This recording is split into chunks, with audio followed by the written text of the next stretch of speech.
you very much, Dr. Suan. Good afternoon. Well, this is the biggest challenge that I have ever been given to talk about the Thai program in 5 minutes. So I don't think I can really cover in my presentation as the whole program. So what I decide to do is that I like to bring out key points or key learnings after we have implemented successful community-based nutrition program in Thailand, which the active period has happened during the 80s and at least half of the 90s. When we began trying to think about how to improve, well, first of all, people were surprised to learn that in a rice export country like Thailand, among ourselves, that malnutrition exists.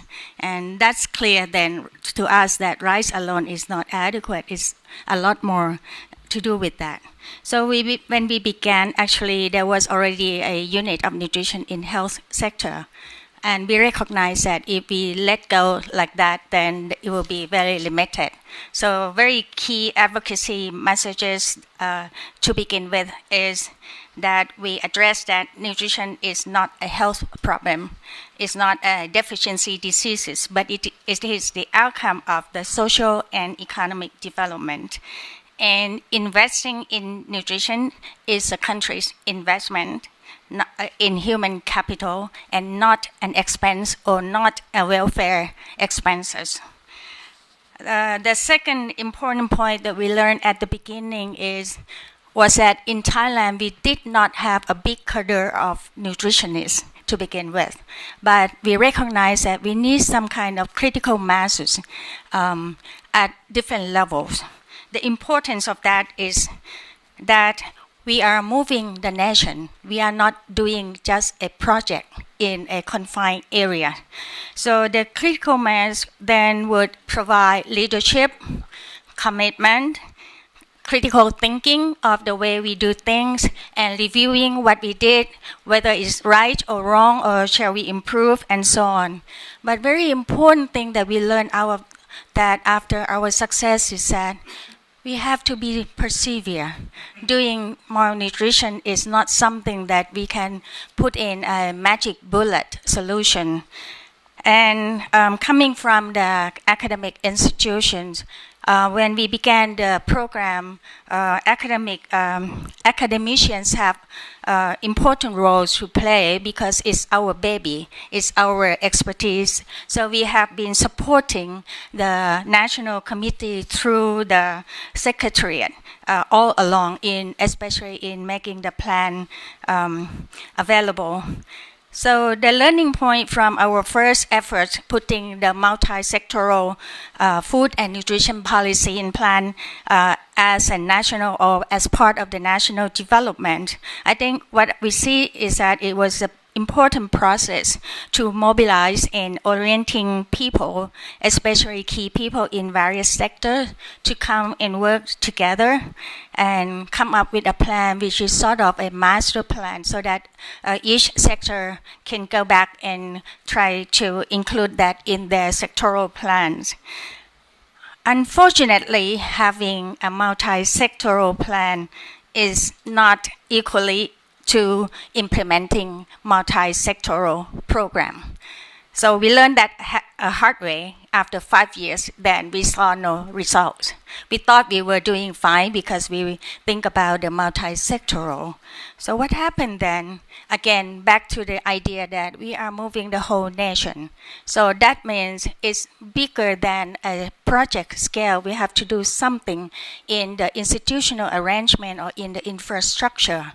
Fortunately, high-level policy makers back in late 70s and 80s, while they were preparing the National Development Plan, it was recognized that rural development was important and it needs some kind of effective organization structure and management at the national level, which will be very crucial to strengthen and streamline the resources to allow for the coordination of the multi-sectoral planning and functioning at the frontline levels.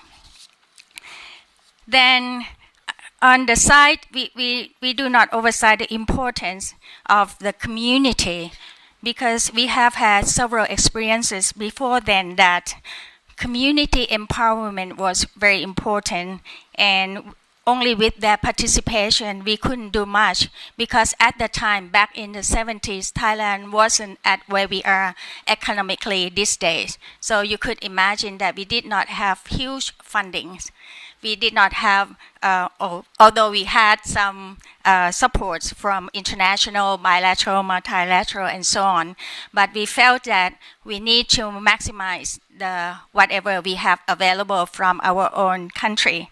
So with the experience in some community projects, especially in the area of health, it was recognized that building the capacity at the community level through creating the village health volunteers so that there could be the functioning hands of the community, not the functioning hands of the health sector. And that turned out to be the huge success in that we were able to mobilize training of the volunteers at the ratio of one volunteer per 10 to 20 households in each community. So in all, we have about something like 5 to 10 or 15 volunteers, unpaid volunteers. And these people have been working very impressively in the country. As I say, we recognize that to move the program, there certainly needs some financing. This is the toughest, and we knew that the government doesn't have a whole lot. So the community participation became very crucial because they contribute both in terms of the in-kind, in other words, volunteer to do various things for their own communities.